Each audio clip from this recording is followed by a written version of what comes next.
Hello students, कैसे हैं आप सब लोग। उम्मीद करती हूँ सब अच्छे होंगे और स्वस्थ होंगे। मैं Meena Rana ICT virtual class में आपका स्वागत करती हूँ। स्टूडेंट्स, हम पढ़ रहे हैं क्लास 8 के हिंदी हिंदी व्याकरण में। इससे पहले लेक्चर में हमने पहला जो आपका टॉपिक है वो था भाषा, लिपि और व्याकरण। इसमें आपने व्याकरण क्या है, भाषा क्या है और लिपि क्या है इसके बारे में जाना। और व्याकरण में हम 3 चीजें पढ़ते हैं: वर्ण विचार, शब्द विचार और वाक्य विचार। तो भाषा की सबसे छोटी इकाई आप जानते हैं वर्ण है। वर्णों के मेल से शब्द बनते हैं, शब्दों के मेल से आपके वाक्य बनते हैं और वाक्यों के मेल से आपकी भाषा बनती है। तो आइए, जो आपका वर्ण है, जो सबसे छोटी इकाई है, उसको हम पढ़ते हैं। हेडिंग डालिएगा वर्ण विचार। ठीक है, तो देखिए वर्ण क्या होते हैं ये हम जानते हैं। तो जैसा कि यहाँ आपको स्क्रीन में दिख रहा है, भाषा वाक्यों के मेल से और वाक्य शब्दों के मेल से। शब्द जो है वर्णों के मेल से बनते हैं। और वर्ण क्या है, आइए इसी के बारे में हमने जानना है। एक वाक्य है जैसे चंद्रमा निकल आया है, ये शब्दों से मिलकर बना है। इन शब्दों से चंद्रमा निकल आया और है। अब ये जो चंद्रमा शब्द है वो इन वर्णों से मिलकर बना है। ठीक है, अब किस प्रकार से इनको लिखना है आगे हम इसको डिस्कस करेंगे। जैसे निकल है, ये भी इतने सारे वर्णों के मेल से निकल शब्द बना है। आया इन वर्णों के मेल से बना है और है इन वर्णों के मेल से बना है। इस प्रकार से आप क्या कह सकते हैं कि प्रत्येक शब्द का जब आप उच्चारण करते समय हमारे मुख से अनेक ध्वनियां निकलती हैं। आप किसी भी शब्द का उच्चारण कर रहे हैं तो आपके मुख से अनेक प्रकार की ध्वनियां निकलती हैं। और जब मुख से उच्चारित इन ध्वनियों को आप लिखते हैं तो तब वे आपके वर्ण कहलाते हैं, अक्षर कहलाते हैं। आप कोई भी भाषा सीखते हैं तो आप पहले उस भाषा की सबसे छोटी इकाई पढ़ते हैं। जैसे हम हिंदी भाषा की बात करें तो यहाँ पर देखिए, हिंदी भाषा की सबसे छोटी इकाई है वर्ण, जो कि हमारे मुख से निकलने वाली ध्वनि है। उसका जो है जब आप लिखित रूप देखेंगे तो वो आपका वर्ण होगा या अक्षर है।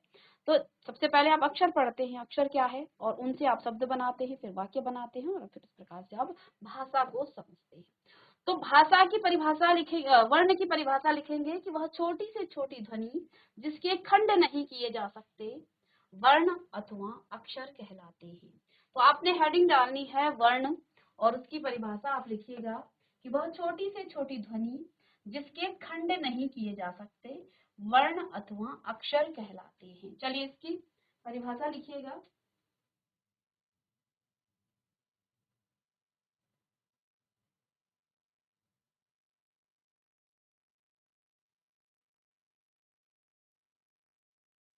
चलिए, वर्ण के बाद यहाँ पर आपका वर्णमाला आ जाता है।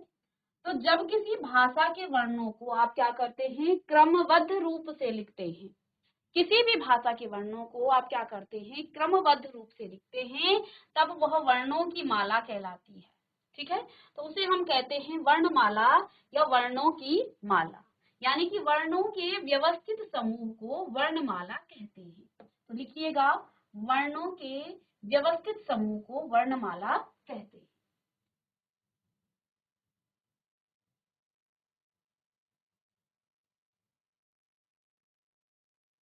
ठीक है, अब देखिए हिंदी वर्णमाला की हम बात कर रहे हैं क्योंकि हम यहाँ हिंदी भाषा की बात करेंगे।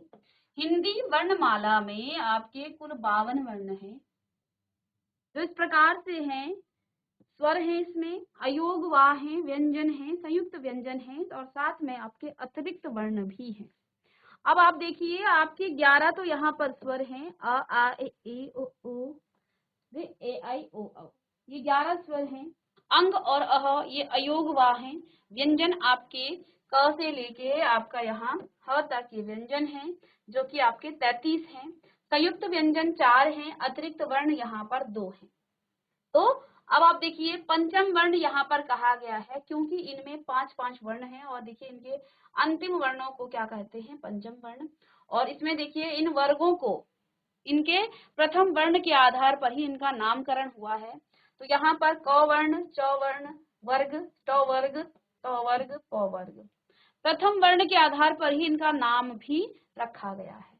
अब आप यहाँ पर कुछ देख रहे हैं, ये हलंत लगा है, इसको हलंत कहा जाता है। ऐसा क्यों है ये देखिए, आपने छोटी क्लासेस में ही पढ़ा होगा। क्लास 6 में आपने क्या पढ़ा कि स्वर किसे कहते हैं, जिनका उच्चारण आप स्वतंत्र अवस्था में, स्वतंत्र रूप में जिनका उच्चारण करते हैं वे आपके स्वर कहलाते हैं। स्वतंत्र का मतलब ये है कि वायु आपके मुख के अंदर कहीं भी जो है रुकती नहीं है। और व्यंजन क्या होते हैं, जिनका उच्चारण करने के लिए आपको स्वरों की मदद लेनी पड़ती है। अब ऐसा तो आपने इससे पहले छोटे क्लास में नहीं पढ़ा। ये हैं स्वर रहित व्यंजन, अर्थात इनमें कोई स्वर नहीं है। स्वतंत्र अवस्था में व्यंजन आप इस प्रकार से लिखेंगे, एक हल लगा होगा, एक हलंत लगा होगा नीचे से, तो वहां आपने समझ जाना है कि इस व्यंजन में अभी स्वर नहीं है। और जब ये हल ना हो तो वहां पर अ स्वर जुड़ा होता है, तो हर व्यंजन के साथ अ स्वर जुड़ा होता है। स्वतंत्र अवस्था में ऐसा होगा, इसका उच्चारण आप नहीं कर सकते हैं मुख से, ठीक है। और देखिए क धन अ, तब जाकर के आपका क इस प्रकार से आता है। ऐसे ही क की बात ना करें, किसी और व्यंजन वर्णन की बात, हम वर्ण की बात करें, ख धन अ, तब जाकर के आपका ये ख बनता है। और उच्चारण देखिए ख का ख, तो सब में उच्चारण अ का आ रहा है। तो व्यंजनों को स्वतंत्र अवस्था में ऐसे लिखा जाता है, इनका उच्चारण संभव नहीं है। उच्चारण करने के लिए हमें स्वर की मदद लेनी पड़ती है, चाहे वो स्वर अ हो, आ हो, कोई भी स्वर हो, उसकी मदद से आप इनका उच्चारण कर सकते हैं। आ स्वर जुड़ेगा तो का हो जाएगा, ए जुड़ेगा तो, ये तो मात्राएं जुड़ती हैं, ये भी आप पहले भी पढ़े हैं और आप आगे भी पढ़ेंगे इसे, तो इतना जान लीजिए ये आपके स्वतंत्र व्यंजन हैं, ठीक है। और जब स्वर उसमें जुड़ा होता तो तब आप इस प्रकार से लिखते हैं। तो ये स्वर रहित हैं, इसलिए हलंत लगा है, ठीक है। संयुक्त व्यंजन यहाँ पर आपके देखिए ये 11 आपके स्वर हो गए। अयोग वा आपके अंग और अह है, ये जो है न स्वर है न व्यंजन है, इनको कहा जाता है अयोग वा। आपके जो व्यंजन है 33 है और इनमें जो है स्वतंत्र अवस्था में इस प्रकार से वो लिखे जाते हैं। संयुक्त व्यंजन आपके 4 हैं, अक्ष, त्र, ज्ञ और श। अतिरिक्त वंदन वर्ण आपके ड़ और ढ हैं। तो ये आपके कुल आपके 52 यहाँ पर वर्ण हो जाएंगे, जिसमें 11 स्वर, 2 अयोगवा, 33 आपके व्यंजन, संयुक्त व्यंजन आपके 4 और अतिरिक्त वर्ण आपके 2 हैं। तो कुल मिलाकर के आपके 52 यहाँ पर वर्ण हैं। इन सभी को आप लिख लीजिएगा यहाँ से। और वर्णों के व्यवस्थित समूह को हम वर्णमाला कहते हैं, इसको भी आपने लिखना है।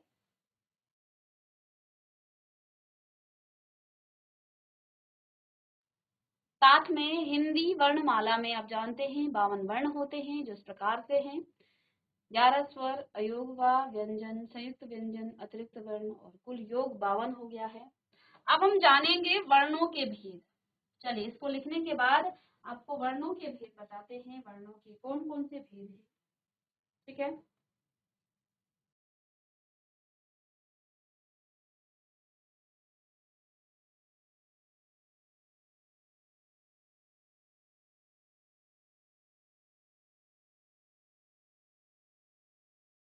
चलिए अब है नेक्स्ट हेडिंग डालिएगा, वर्णों के भेद।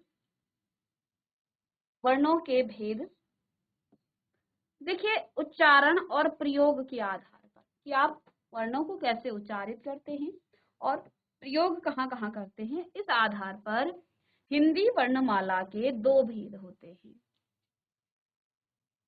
ठीक है। कौन कौन से? स्वर और व्यंजन। तो लिखिएगा, उच्चारण और प्रयोग के आधार पर हिंदी वर्णमाला के या हिंदी वर्णमाला के वर्णों के 2 भेद होते हैं। पहला इस प्रकार से फ्लो चार्ट के माध्यम से भी लिख सकते हैं, पहला स्वर और दूसरा हो जाएगा व्यंजन। चलिए पहला है स्वर और दूसरा है आपका व्यंजन, तो इसे नोट डाउन करें। अब हेडिंग डालिएगा नेक्स्ट, स्वर क्या होते हैं, स्वर कौन कौन से हैं, डिटेल में जानेंगे अब स्वरों के कौन कौन से भेद हैं, ठीक है। हेडिंग डालिएगा स्वर। स्वर क्या होता है, तो पहले तो आप इसको पढ़ लें कि जिन वर्णों का उच्चारण ध्वनियों की सहायता के बिना, अन्य ध्वनियों की सहायता के बिना किया जाता है, उन्हें स्वर कहते हैं। इसको आप ऐसे भी लिख सकते हैं कि जिन वर्णों का उच्चारण स्वतंत्र अवस्था में किया जाता है, यानी कि इसके उच्चारण में आपको किसी अन्य ध्वनि की आवश्यकता नहीं पड़ती है, उन्हें स्वर कहते हैं। साथ में इसके उच्चारण में वायु जो है बिना किसी रुकावट के मुख से बाहर निकलती है, यानी कि जब आप इनका उच्चारण करेंगे वायु आपके मुख के अंदर कहीं भी रुकेगी नहीं, सीधे वो बाहर निकल जाएगी। तो आपका ये कहलाते हैं स्वर। हिंदी वर्णमाला में 11 स्वर हैं। अब इनको आप उच्चारण कीजिएगा, इसको महसूस कीजिएगा, तब आपको पता चलेगा। जैसे आपने उच्चारण करना है अ आ ए उ ऊ रे ए आई ओ औ। अ कहीं आपकी वायु रुकी नहीं, आ कहीं नहीं रुकी, ए ओ उ रे ए आई ओ औ। तो इन व्यंजनों का, इन वर्णों का उच्चारण करते समय आपके मुख के अंदर कहीं भी वायु रुकी नहीं है, आपने इनका उच्चारण स्वतंत्र अवस्था में किया है। ठीक है, ये कहलाते हैं आपके स्वर। तो आपने हेडिंग डालना है और लिखना है जिन वर्णों का उच्चारण अन्य ध्वनियों की सहायता के बिना किया जाता है उन्हें स्वर कहते हैं। साथ में इसके उच्चारण में वायु बिना किसी रुकावट के मुख से बाहर निकलती है। ठीक है, जब आप इसके उच्चारण करेंगे तो वायु बिना किसी रुकावट के आपके मुख से बाहर निकलती है।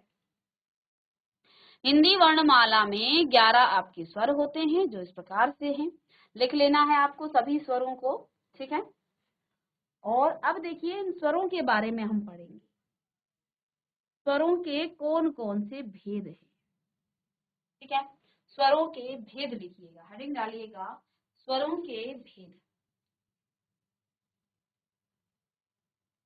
स्वरों के भेद।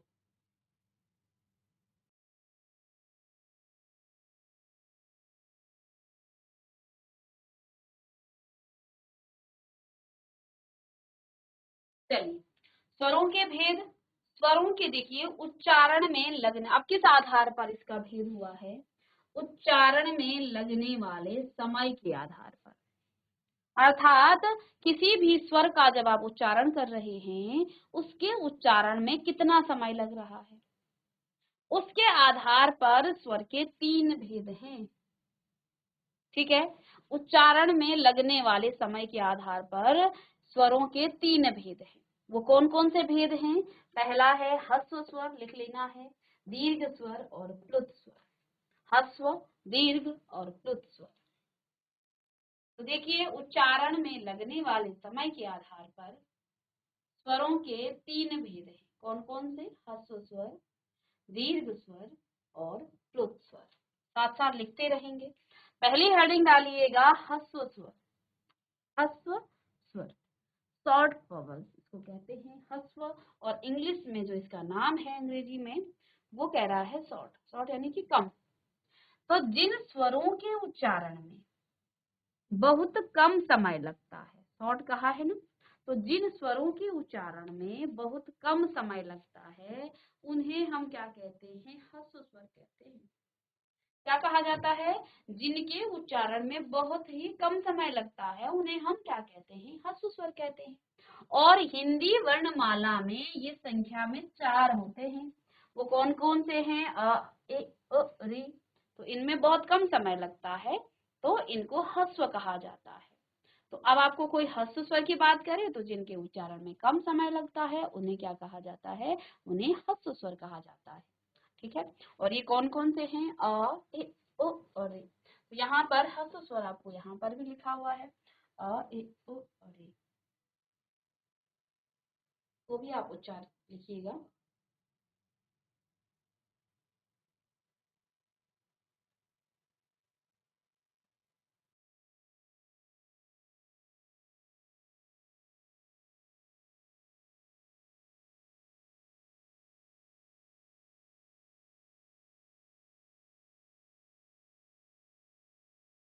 चलिए, इसके बाद आपका सेकंड ख है दीर्घ स्वर। ह्रस्व स्वर के बाद दूसरा है आपका दीर्घ स्वर। दीर्घ स्वर जिन स्वरों के उच्चारण में क्या होता है? ह्रस्व स्वर से लगभग दुगुना समय लगता है। यानी कि जितना समय ह्रस्व स्वर के उच्चारण में लगा उससे 2 गुना समय लगता है दीर्घ स्वर का उच्चारण करने में। अब आप देखिए उच्चारण में दोनों एक जैसे ही हैं, आ और अ, लेकिन हम उस अ को जो है क्या करते हैं, खींचते हैं, दुगना समय लगाते हैं। ई और ए में दोनों में उच्चारण एक जैसा है, लेकिन समय के आधार पर जो है ये क्या है, एक दूसरे से भिन्न है।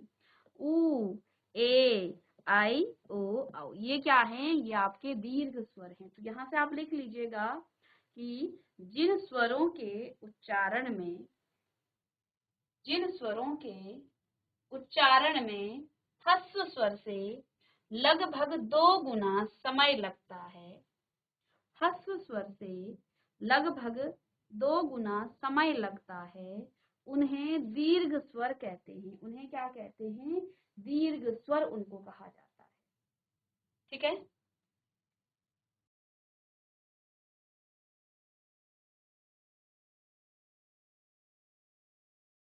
चलिए इसके बाद ग है प्लुत स्वर। प्लुत स्वर क्या होता है, इसको आप लिख लेंगे दीर्घ स्वर जिसके उच्चारण में ह्रस्व स्वर से लगभग 2 गुना समय लगता है, दुगना समय लगता है, उन्हें दीर्घ स्वर कहते हैं और ये संख्या में 7 हैं। आ, ए, उ, ए, आई, ओ, औ। 7 ये आपके क्या हैं, वर्ण हैं जो आपके दीर्घ स्वर हैं। तीसरा यहाँ पर प्लुत स्वर की बात की गई है, हालांकि अब इसका प्रयोग बंद हो गया है, लेकिन जानना आवश्यक है। प्लुत स्वर क्या होते हैं, जिन स्वरों के उच्चारण में दीर्घ स्वर से भी अधिक समय लगता है, यानी कि देखिए सबसे कम समय तो आपका ह्रस्व स्वर में लगता है, ठीक है, बहुत कम समय लगता है ए, ओ, री बोलने में। इसके बाद दीर्घ स्वर में इस ह्रस्व स्वर से दुगना समय लगता है। लेकिन प्लुत स्वर क्या होते हैं, जिसमें जो है आप किसी का उच्चारण कर रहे हैं तो वो जो है दीर्घ स्वर से भी दुगना या उससे ज्यादा समय लगता है, उन्हें क्या कहते हैं, प्लुत स्वर कहते हैं। अब इसका एक चिन्ह है इस प्रकार से, जहां पर ये चिन्ह है ओम, राम, प्लुत स्वर का चिन्ह ये है और इसका प्रयोग प्रायः दूर से पुकारते समय किया जाता है। अब आप किसी दूर के व्यक्ति को पुकारते हैं तो आप लंबा स्वर निकालते हैं। ओम का स्वर आप सभी करते हैं, ओम का जाप, तो वहां पर आप उसको लंबा खींचते हैं। राम कह रहे हैं, बीच में इस प्रकार का चिन्ह आ गया तो यानी कि इसको आपने खींचना है, रा को खींचना है, तो ये आपके प्लुत स्वर हैं। साथ में यहाँ पर नोट करके लिखा है कि हिंदी में प्लुत स्वर का प्रयोग जो है अब बिल्कुल ही बंद हो गया है। इनका प्रयोग अब केवल संस्कृत भाषा में जो है इसका प्रयोग किया जाता है। तो चलिए इसको भी आप नोट डाउन करें।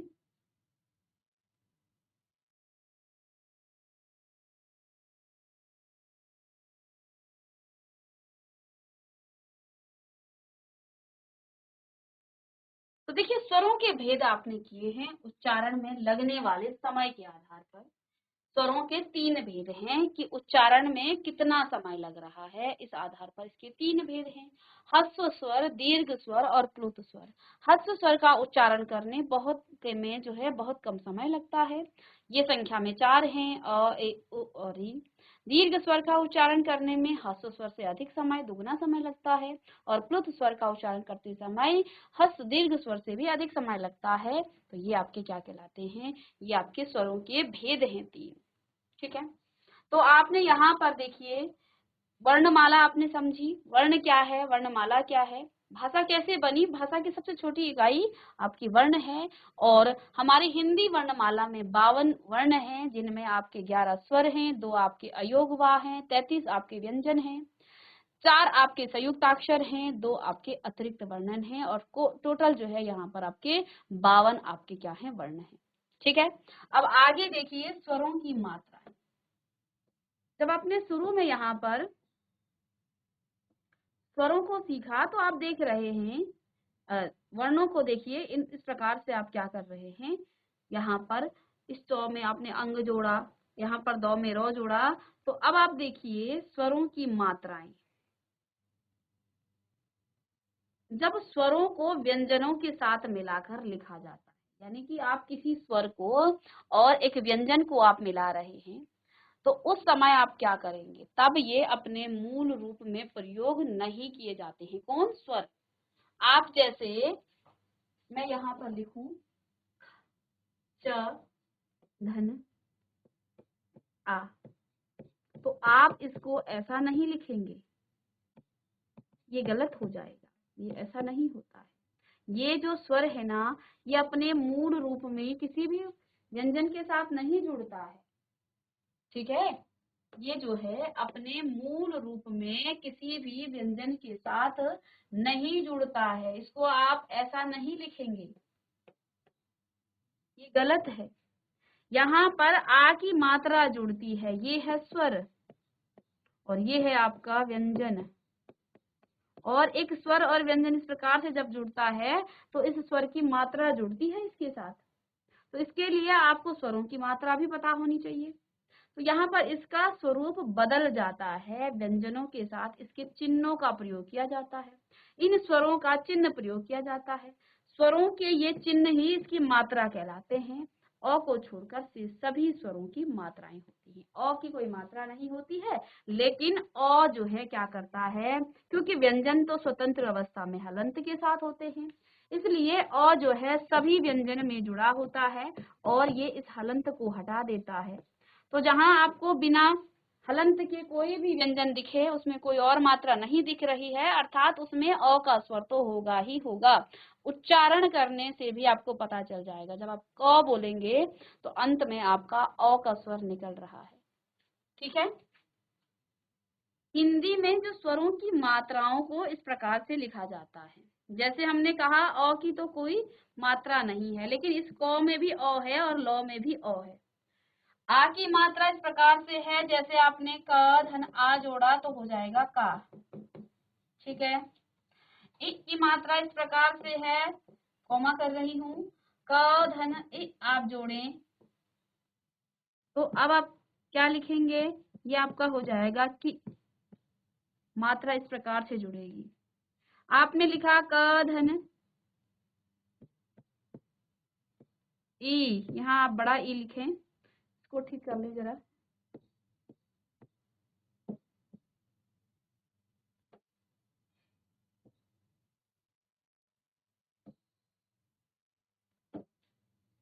तो यहाँ पर ए, और यदि आप क में बड़ी ई जोड़ें तो क्या हो जाएगा कि, ठीक है। और साथ में कॉमा क धन ओ, तो यहाँ मात्रा जुड़ेगी और ओ की मात्रा इस प्रकार से होती है, साथ में क धन उ, तो यहाँ पर कु, ठीक है। ऐसे ही री, और री की मात्रा किस प्रकार से आप लिखेंगे, क धन री, री की मात्रा नीचे लगती है तो ये हो जाएगा क्री, और ए की मात्रा तो के हो जाएगा, आई की मात्रा तो कई हो जाएगा, औ ओ की तो को और औ की तो औ, ठीक है। इस प्रकार से हम क्या करते हैं, मात्राओं को जोड़ते हैं स्वरों की, ठीक है। स्वरों के जो चिन्ह हैं उनको मात्रा कहा जाता है, और यहाँ पर अ की कोई मात्रा नहीं है, लेकिन हर व्यंजन में आपको अ स्वर मिला दिखेगा, और जब आपको नहीं दिखे, स्वर रहित दिखे, तो तब वो हलंत अवस्था में होगा। तो इसको आप लिख लीजिएगा इन मात्राओं को, ठीक है।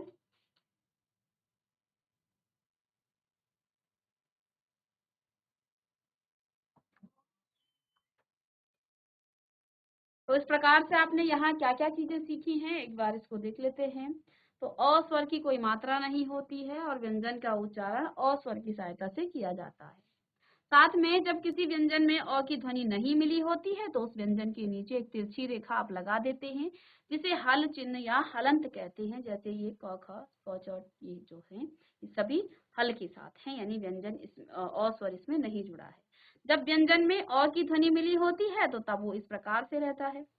री की मात्रा को आप नीचे लगाते हैं, हमने लगाकर दिखा दी, और र में उ और उ की मात्रा उसके नीचे या ऊपर ना लग करके र के मध्य भाग यानी उसके पेट भाग में लगती है, जैसे र धन उ हो जाएगा रु, जैसे आपका रुपैया, रुचि और रुस्तम, ये यहाँ पर र से है। र धन उ आपका रू हो जाएगा, जैसे रूप और रूठ और अमरूद, ठीक है ना।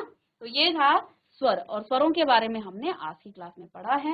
मिलते हैं नेक्स्ट लेक्चर में, हम डिस्कस करेंगे अयोगवाह व्यंजनों के बारे में, संयुक्त व्यंजन के बारे में, साथ में आपके जो अतिरिक्त वर्ण हैं उनको भी हम पढ़ेंगे। तो मिलते हैं नेक्स्ट लेक्चर में, तब तक के लिए thank you and have a nice day.